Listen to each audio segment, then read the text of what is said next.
ہمارا طرز عمل کتنا قرآن کی تعلیمات سے متاثر۔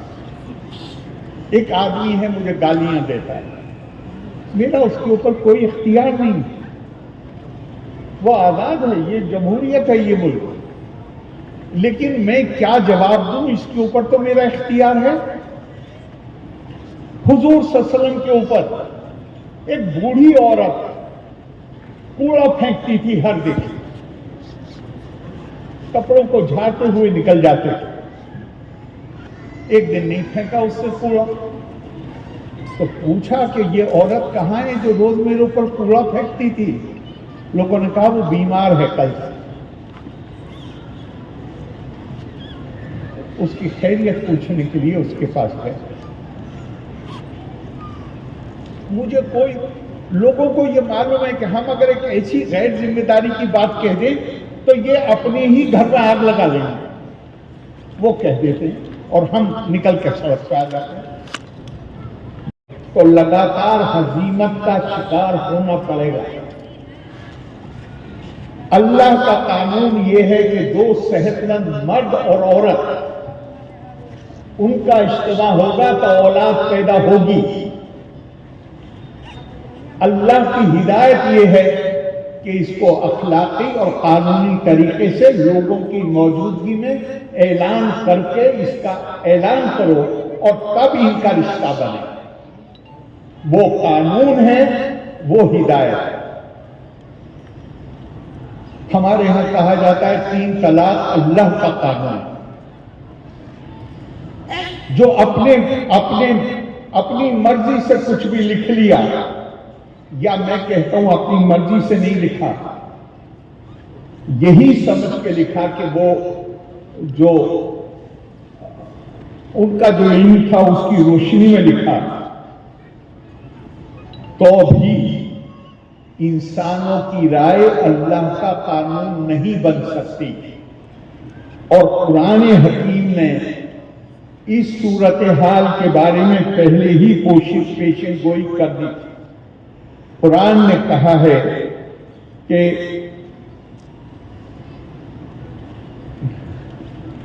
اور وہ لوگ ہیں جو اپنے ہاتھ سے کتاب لکھتے ہیں اور اس کے بعد کہتے ہیں کہ یہ اللہ کی طرف سے ہے، یکتبون الکتاب، اور اس کے بعد اعلان کرتے ہیں کہ یہ اللہ کی طرف سے ہے۔ اور ایسے لوگوں پر قرآن حکیم کی طرف سے کہا گیا ہے لعنت ہے اس پر جو وہ لکھتے ہیں، اور لعنت ہے اس پر جو اس لکھائی سے وہ کماتے ہیں۔ اللہ کا قانون کوئی اور چیز ہے اور اللہ کی ہدایت الگ چیز ہے۔ اللہ کے قانون میں کسی کا کوئی گزر نہیں ہے، وہ تو اٹل قانون۔ اللہ کی ہدایت ہمارے فائدے کے لیے کہ ہم اگر اس پہ عمل کریں تو کامیابی اور سرفرازی ہمارے حصے میں آ سکتی۔ اور ایک اور بات مجھے قرآن کے ہی حوالے سے کہنا چاہوں گا۔ سورہ نجم میں آیت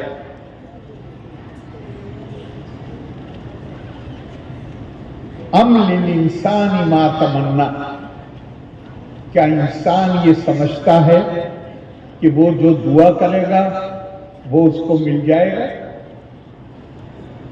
جو خواہش کرے گا وہ اس کو مل جائے گی؟ جو آرزو کرے گا وہ پوری ہو جائے گی؟ اور 5-6 آیتوں کے بعد آیت آتی ہے وَأَنَّا لَيْسَ لِلْإِنسَانِ إِلَّا مَا سَعَىٰ، ہرگز نہیں انسان کو وہ ملے گا جس کے لیے وہ صحیح عربی میں معمولی کوشش کو نہیں کہتے، جس کے لیے وہ جد و جہد کرے گا وہ اس کو ملے گا۔ ہمارا طریقہ بن گیا ہے کہ جتنے اللہ کے احکام، جو کچھ اللہ نے ہمیں کہا ہے کرنے کے لیے، وہ تو ہم نے ہو گیا۔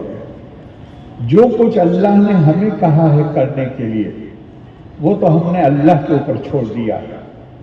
اور جو اللہ نے اپنے ذمے کام رکھا ہے وہ ہم نے اپنے ذمے لے لیا. قرآن بھرا پڑا ہے. ایمان کا فیصلہ صرف اور صرف اللہ کو اختیار ہے. لیس لک من الامر شیء او یتوب علیہم او یعذبہم فانہم ظالمون. حضور مجھے اور آپ کو نہیں کہا جا رہا ہے. حضور صلی اللہ علیہ وسلم کو مخاطب ہے اس آیت میں. احد کے بعد جب حضور صلی اللہ علیہ وسلم کے 2 دانت شہید ہو گئے، بے ہوش ہو گئے، ہوش میں آئے، تو ان کے منہ سے یہ جملہ نکلا. وہ جملے پہ غور کریے گا، ساری سیرت کی کتابوں میں ہے. وہ قوم کیسے فلاح پائے گی جو اپنے نبی کو زخمی کرے. کس کو اپنی قوم بتا رہے تھے؟ جنہوں نے حملہ کیا تھا، جنہوں نے 2 دانت شہید کیے تھے، اس کو اپنی قوم بتا رہے تھے. لیکن اس پر بھی اللہ نے آیت بھیجی. حضور نے تو یہ بھی نہیں کہا تھا کہ یہ برباد ہو جائیں گے، صرف یہ کہا تھا، سوال کیا تھا کہ وہ کیسے فلاح پائیں گے. اور آیت آئی ہم ان کو ان کے جو کچھ یہ کر رہے ہیں اس کے لیے انہیں سزا دیں یا ان پر اپنی رحمتوں کی بارش کریں. او یتوب علیہم او یعذبہم، چاہے ہم انہیں عذاب دیں اور چاہے ان پر رحمتوں کی بارش کریں. لیس لک من الامر شیء، آپ کی اس میں کوئی حصے دار، صرف یہ کہنے پر. اور ہم دوسروں کے ایمان کا فیصلہ کرتے ہیں ہر جگہ. میں زیادہ اس بارے میں بولنا نہیں چاہتا ہوں.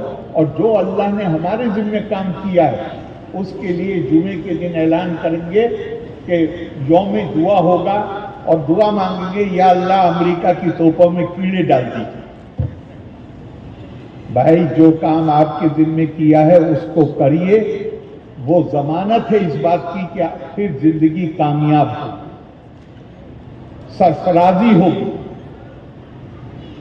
اور ایک بات ہمیشہ یاد رکھیے گا،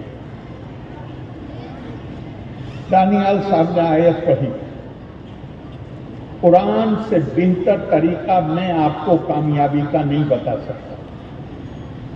دانیال صاحب نے آیت پڑھی سورہ رات، مثال دی گئی کہ جیسے سیلاب آتا ہے، پانی ہوتا ہے، اس کے اوپر جھاگ ہوتے ہیں، پانی زمین میں جذب ہو کر اس کو زرخیز بناتا ہے. آپ سونار کے پاس جاتے ہیں، وہ سونے کو پگھلاتا ہے، اس کے اوپر بھی جھاگ آتے ہیں، جھاگ ختم ہو جاتے ہیں اور سونے سے سونار زیورات بناتا ہے، برتن بناتا ہے. اور یہ کہہ کے کذالک یضرب اللہ الامثال، اللہ تعالیٰ مثالیں دے کے بیان کرتے ہیں. جو حکمت ہے اس کو مثالیں دے کے بیان کی جاتی ہے. اور پھر کہا فَأَمَّا الزَّبَدُ فَيَذْهَبُ جُفَاءً وَأَمَّا مَا يَنْفَعُ النَّاسَ فَيَمْكُثُ فِي الْأَرْضِ. جو غیر منفعت بخش جس چیز سے لوگوں کو فائدہ نہیں پہنچتا وہ جھاگ کی طرح ختم ہو جاتی ہے، اور جس چیز سے انسانوں کو فائدہ پہنچتا ہے وَأَمَّا مَا يَنْفَعُ النَّاسَ، قرآن یہ بھی نہیں کہتا جس چیز سے مسلمانوں کو فائدہ پہنچتا ہے، قرآن کہتا ہے جس چیز سے انسانوں کو فائدہ پہنچتا ہے. وَأَمَّا مَا يَنْفَعُ النَّاسَ فَيَمْكُثُ فِي الْأَرْضِ. تو اللہ نے یہ ضمانت دی ہے، یہ گارنٹی دی ہے کہ جس چیز سے انسانوں کو فائدہ پہنچے گا اس کو اللہ زندہ رکھے گا. ہمیں غور کرنا چاہیے کیا ہمارا وجود ہم کوئی فائدہ پہنچا رہے ہیں سوسائٹی کو. اور حضور صلی اللہ علیہ وسلم نے مزید اپنی حدیث میں اس کو واضح کر دیا، خیرکم من ینفع الناس، تم میں بہترین وہ ہے جو لوگوں کو، مسلمانوں کو نہیں، جو لوگوں کو فائدہ پہنچائے. اور مزید